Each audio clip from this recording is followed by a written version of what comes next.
Hi, welcome to Professor Kev Show. I got my friend Ashmita with us from Project E4E.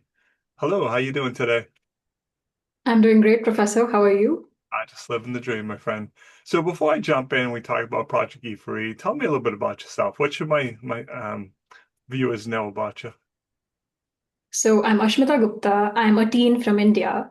And like majority of Indian students, I will be pursuing my engineering degree soon. Mhm. Now, I founded Project E4E back when I was in eighth grade, which is the beginning of 2021.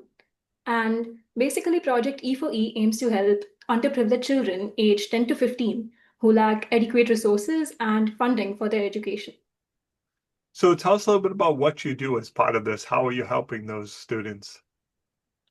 So now through Project E4E, the things that I have accomplished are that I take several educational sessions at low-income schools and childcare trusts. Then I have fundraised about 350,000 Indian rupees, No. which translates to $4,300. I mean, that seems small in dollars, but trust me, in Indian currency, it's a huge amount.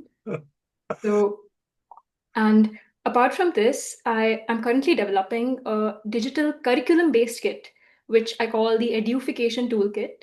Now, there's a problem, you see, that there are so many resources available on the internet, but a lot of underprivileged children don't have access to these because they don't have access to the internet. So, this particular curriculum kit is what gives them access to the syllabus of grades 6 to 9 as of now Yep. at without the access of internet. So let's go back for a sec. Why did you start this? What did you see that made you want to do this?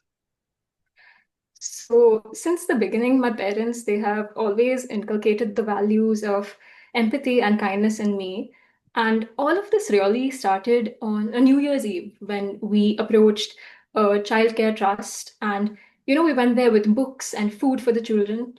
Now, the thing that happened is that while I was interacting with the students, I came across this girl named Suma. Suma was of my age only, and Suma's story was actually really sad. The thing with Suma was that her father had abandoned her and her sister because their mom was battling cancer. Post their mother's death, they were left at the door of the childcare trust. Ooh. Now, another problem was the fact that Suma's educational fee for that year was unpaid, which meant that she was at the verge of being dropped out of school. So, what I did was I funded her education for that year. Now, this is not the only problem when it comes to education, right? The lack of funds. I'm sorry, after interacting with children, I got to know that many of them, the quality of education that they were receiving was really below average. An eighth grade student didn't know fractions, and a seventh grade student did not know how to pronounce the word would. He didn't know how to spell it either. Ooh. When I say would, it's like I would like to do this. Yep. So from that, I think the realization hit me that, I mean, we went there with good intentions. We went there to give food and books. But the actual problem was the lack of funds and the poor quality of education. Ever since then, I've been working on improving the quality of education alongside funding the education of students who can't afford it.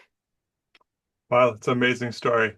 So, crystal ball time, my friend. What are you hoping to accomplish in the future with this idea? So, as of now, it was only me working on all of the impact on helping the students. And currently, I'm developing a team. I already have a social media team, but I'm trying to find people who can help me conduct offline sessions at low income schools and childcare trusts. Someone who is maybe proficient at Python and HTML and can help me improve the digital curriculum based kit.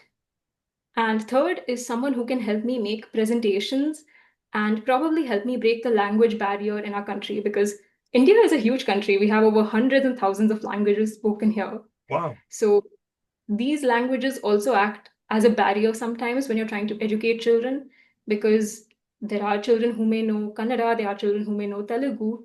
Not everyone really knows English, right? Yeah, definitely a challenge. So, what's the best way for people to reach out to you if they want to help you with this idea?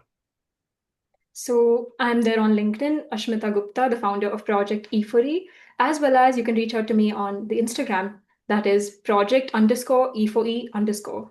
Awesome. I appreciate you taking a few minutes to call into the show. And as always, thanks for being my friend. Thank you. It was an absolute pleasure talking to you today.